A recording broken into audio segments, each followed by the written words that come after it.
ये मोदी नहीं मदारी है, झूठ बोलने को इसको पैदाइशी बीमारी है। ये वही ऐतिहासिक जगह है, ये वही ऐतिहासिक मेट्रो चैनल जगह है जहां पर ममता बनर्जी भारतीय जनता पार्टी को धूल चटाने के लिए फिर से इसी मंच पर धरना करके आज 4 दिन से बैठी हुई है। भारतीय जनता पार्टी नहीं, ये भारतीय जुमला पार्टी है। मेरा नाम शेर मोहम्मद है, मैं एक मुसलमान हूँ, लेकिन मुझे अगर कुछ होगा तो सबसे पहले आवाज मेरा ये हिंदू भाई उठाएगा, ये हिंदू भाई उठाएगा।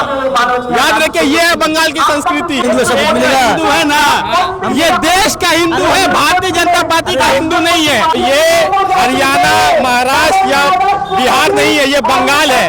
और बंगाल की संस्कृति जो हिंदू मुसलमान को साथ में लेने वाली संस्कृति है। यहाँ के बहुत ही बड़े कवि नजरुल जी ने कहा था कि मोरा एक्टिव इंस्टीट्यूट कुसुम हिंदू मुसलमान, हिंदू तन्नाड मुनि मुस्लिम तक प्राण। हिंदू मुसलमान यहाँ भाई भाई है। बंगाल के बाउंड्री के आसपास भी भारतीय जनता पार्टी दिख भी नहीं रही है।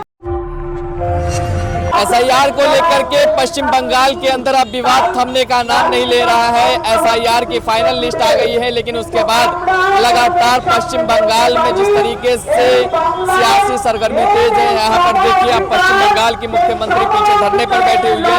इस तरह से ममता बनर्जी का आरोप है कि कई ऐसे नाम है, वैध नाम है जिसको अवैध कर दिए गए हैं। यहाँ के वोटरों को परेशान किया जा रहा है, उनके लोकतांत्रिक अधिकार को छीने जा रहे हैं। यहाँ पर कुछ युवा है, हमारे साथ बातचीत करेंगे, उनसे बातचीत करेंगे क्या सोचते हैं एसआईआर को लेकर। जिस तरीके से पश्चिम बंगाल के अंदर बयानबाजी हो रही है, क्या कहेंगे आप? देखिए, भारतीय जनता पार्टी इस बात को जान चुकी है कि कुछ करके फायदा है नहीं। बंगाल के लोग एक ही नेत्री को पसंद करते हैं और उस नेत्री का नाम ममता बनर्जी है। तो Bharatiya Janata party election commission के साथ मिलकर ये चक्रांत तो करे कि किस तरीके से बंगाल को जीता जाए, पर बंगाल के बाउंड्री के आसपास भी भारतीय जनता पार्टी दिख भी नहीं रही है। इस बार कह रहे हैं कि बंगाल से इस बार ममता बनर्जी हट जाएंगी, बीजेपी आ रही है पूरी बहुमत के साथ। देखिए, ये मोदी नहीं मदारी है, झूठ बोलने को इसको पैदाइशी बीमारी है। भाजपा के बातों के ऊपर आप मत जाइए। भाजपा बहुत सारी बात कही थी, 15 लाख का वादा किया था, मिला। 2 करोड़ रोजगार का वादा किया था, मिला नहीं मिला। भारतीय जनता पार्टी नहीं, ये भारतीय जुमला पार्टी है। ये अपना स्टेटमेंट देती रहती है और इस स्टेटमेंट का कुछ हाथ पैर नहीं है। बंगाल में भारतीय जनता पार्टी दूरबीन से भी नहीं दिख रही। लेकिन अमित शाह यहाँ आते हैं, वो कहते हैं कि अगर घुसपैठिए को निकालने के लिए एसआईआर किया जा रहा है तो क्या दिक्कत है इसमें? तो अमित शाह से इस बात का आप सवाल करिए और इस बात का आंसर लीजिए उनसे कि उन्होंने एसआईआर किया, कितने रोहिंग्या मिले उनको, कितने घुसपैठिया मिले नहीं मिले। वो चक्रांत कर किस तरीके से बंगाल के लोग, जो बंगाल में रहने वाले लोग हैं, बंगाल के 10 करोड़ लोगों को किस तरीके से परेशान कर उनका वोटर लिस्ट से नाम काट दिया जाए।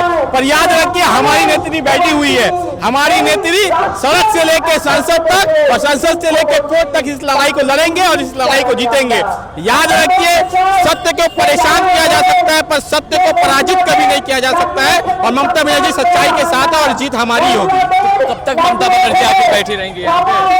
जब तक हमें हमारा अधिकार नहीं मिल जाता है तब तक हमारी लड़ाई जमीनी स्तर पर चालू रहेगी। बात है, ये बंगाल की लोगों के हुकूक का बात है। ये हमारे कॉन्स्टिट्यूशनल राइट है, जो प्रियम्बल हमें इस बात को सिखाता है कि we the people of India having solemnly resolved to constitute India into a sovereign socialist secular republic. जब तक इनके ऊपर अत्याचार होगा, इनके ऊपर आक्रमण होगा, ममता बनर्जी इसी तरीके से आपको रोड पर बैठी हुई मिलेंगी।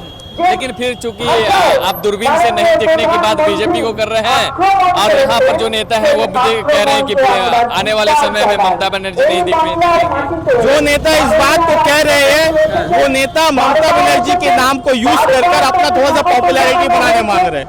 उनको तो कोई जानता नहीं है, तो क्या करेंगे?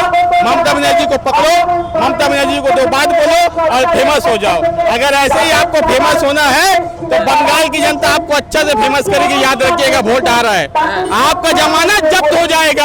अधिकारी भी कई तरह की बयानबाजी करते हैं। पिछली बार नंदीग्राम से हराए थे ममता बनर्जी को, वो लोड शेडिंग एमएलए, उसे शुभेंदु अधिकारी को हम लोग लोड शेडिंग एमएलए कहते हैं और वो कहता है ममता बनर्जी को हराएगा। अरे यार, नंदीग्राम में अब की बार शुभेंदु अधिकारी का जो हालत होगा, अरे वो चेहरा दिखाने लायक नहीं बचेंगे। हम आपको दावे के साथ कह रहे हैं आप रिजल्ट के दिन आकर मुझसे मिलिएगा। शुभेंदु अधिकारी अगर नंदीग्राम से इलेक्शन लड़ते हैं तो वो अपना चेहरा नहीं दिखा पाएंगे बंगाल के लोगों। कहते नहीं पर हरा तो दिए थे, आप क्या बोलिएगा? लोड शेडिंग एमएलए है, बोल तो रहे लोड शेडिंग एमएलए। लाइन चले जाता है, इलेक्ट्रिक कट हो जाता है, फिर वो जीत जाते हैं। कहां से जीतते क्या मालूम। अब मोदी जी का हाथ है, अमित शाह का हाथ है, कहां से क्या हुआ। हम लोगों तो उनको लोड शेडिंग एमएलए कहते हैं। शुभेंदु अधिकारी लोड शेडिंग एमएलए है। बीजेपी अब कह रहे थे कि पहले हरियाणा जीता, फिर महाराष्ट्र जीता, फिर बिहार जीता, अब बंगाल की बारी है। तो ये हरियाणा, महाराष्ट्र या बिहार नहीं है, ये बंगाल है। और बंगाल की संस्कृति जो हिंदू मुसलमान को साथ में लेने वाली संस्कृति है। यहाँ के बहुत ही बड़े कवि नकुल जी ने कहा था कि मोरा एक्टिव इंटीट्यूट कुसुम हिंदू मुसलमान हिंदू तन्नाड मुनि मुस्लिम का प्राण। हिंदू मुसलमान यहाँ भाई भाई है। ये जो अंग्रेज के लोग हैं, ये जो अंग्रेज के दलाल है, ये जो अंग्रेज के दलाल है जो इस बात को कोशिश करते हैं कि हिंदू और मुसलमान को भाग कर ये सत्ता में आ जाएंगे, तो इनका सपना धरा का धरा रह जाएगा। क्योंकि ये यूपी नहीं है, ये महाराष्ट्र नहीं है, ये हरियाणा नहीं है, ये बंगाल है। और यहाँ बंगाल के लोग हमेशा भाईचारे में रहते। देखिए, इसका नाम सनोज है, इसका नाम उमेश है, इसका नाम अमित है। ये सब भाई, मेरा नाम शेर मोहम्मद है, मैं एक मुसलमान हूँ। लेकिन मुझे अगर कुछ होगा तो सबसे पहले आवाज मेरा ये हिंदू भाई उठाएगा, ये हिंदू भाई उठाएगा। याद रखिए, ये है बंगाल की संस्कृति। ये मेरे घर में ईद में आता है, दुर्गा पूजा के घर में मैं इसके घर में जाता हूँ। ये है संस्कृति। और आप चाह रहे हैं कि भाग कर आप जीत जाइएगा, आपका सपना रह जाएगा। और आपका जो बंगाल में की ख्वाहिश है वो ख्वाहिश रह जाएगी। और एक सलाह देंगे पूरे भारतीय जनता पार्टी को कि खुली आंख से सपना देखना बंद करें। क्या भाई, आप क्या कह रहे हैं? बात सही बोल रहे हैं। यहाँ बंगाल में बिहार जैसी राजनीति नहीं चलेगी, यूपी जैसी राजनीति नहीं चलेगी। यहाँ पर हम लोग सब मिलजुल के रहते हैं। यहाँ सब हम लोग शेर मोहम्मद, रोहित या तौसीफ भाई सब लोग मिलजुल के रहते हैं। यहाँ पर सब एक साथ मिल के रहते हैं। यहाँ पर बोलते हैं हिंदू लोग अत्याचार, ये सब बनावटी जुमला है, ये सब जीतने का जुमला है। सबको तोड़ के जीतने जुमला है। बिहार में हिंदू मुस्लिम करके जीतना है, दिल्ली में जीतना है, हरियाणा में जीतना है। जाति पे लड़ाना एक राजनीति का काम नहीं है, पब्लिक का काम करना है। तो बीजेपी वाले आपको कहेंगे कि आप सच्चे हिंदू नहीं है। अरे क्या हुआ, उनको कहने से हमको हिंदू का सबूत मिलेगा, उनको कहने से हमको हिंदू का सबूत मिलेगा। हिंदू है ना, ये देश का हिंदू है, भारतीय जनता पार्टी का हिंदू नहीं है। भारतीय जनता पार्टी का हिंदू अगर किसी और के बारे में, किसी और धर्म के बारे में, किसी और पार्टी के बारे में बोलेगा तो वो हिंदू नहीं रहेगा। वो 2014 के बाद वाला हिंदू है। ये जो हिंदू है हम लोग हिंदुस्तान का हिंदू है, हिंदुस्तान का हिंदू। हम लोग बोलेंगे मोदी जी जाए तो बोलेंगे ये हिंदू है। हम लोग मोदी जी सवाल पूछेंगे तो बोलेंगे ये देशद्रोही है, बोलेगा बांग्लादेशी है। तो क्या सवाल पूछना गलत बात है? मोदी जी से सवाल करना, आप देश का ग्रामीण सवाल पूछना गलत बात है? अच्छा, आपका नाम है SIR में? हाँ, SIR में नाम आ गया है। हाँ, कितने लोगों को आप जानते हैं जिसका नाम कट गया? बहुत लोगों का नाम है, हम उसके लिए फाइट कर रहे हैं। हम लोग लिस्ट लिए हैं, बहुत लोगों का नाम, हम लोग वार्ड में खुद बहुत जोड़ का नाम कटा है। लाखों आदमी का नाम काट दिया गया, लाखों आदमी का नाम काट दिया। मतलब क्या? लाखों आदमी का नाम काट दिया गया। उनकी फंडामेंटल राइट, जो वोट देने का इनको अधिकार हमारे और आपके बाबा भीमराव अंबेडकर साहब ने दिया था, उस फंडामेंटल राइट को तोड़ा गया, उस फंडामेंटल राइट को छीना गया है। लाखों लोगों का नाम काटा गया है। क्या नाम है भाई आपका? मोहम्मद तौसीफ रजा। क्या कहेंगे, रमजान में यहाँ आए हुए हैं, ममता बनर्जी धरने पर बैठी हुई है। देखिए, आपको ये बात पता होगा, यहाँ सब बेफालतू के लिए नहीं आए। बंगाल की ऐतिहासिक रैली यहाँ पर जुड़ी हुई है ममता बनर्जी के मोहब्बत में। और 4 दिन से यहाँ लोग बैठे हैं श्री ममता बनर्जी के मोहब्बत में, क्योंकि ममता बनर्जी ने बंगाल के हुकूक को बचाने के लिए, बंगाल के आवाम को बचाने के लिए, बंगाल के वोटर राइट्स को बचाने के लिए जो बार आंदोलन और दिल्ली के तक में जाकर लड़ाई करने की जो कोशिश कर रही है, ये ममता बनर्जी एक ऐतिहासिक ऐसी मुख्यमंत्री है, महिला मुख्यमंत्री है कि आम नागरिकों की हिफाजत के लिए, आम नागरिकों का वोटर राइट्स के लिए, आम नागरिकों का हुकूक को बचाने के लिए, बंगाल के हुकूक को बचाने के लिए ये लड़ाई ममता बनर्जी, ये संघर्ष ममता बनर्जी कर रही है। आज से 20 साल पहले भी इसी मेट्रो चैनल के जगह पे भी जो नंदीग्राम के लिए ममता बनर्जी ने लड़ाई किया था, यहीं पर हंगर स्ट्राइक किया था।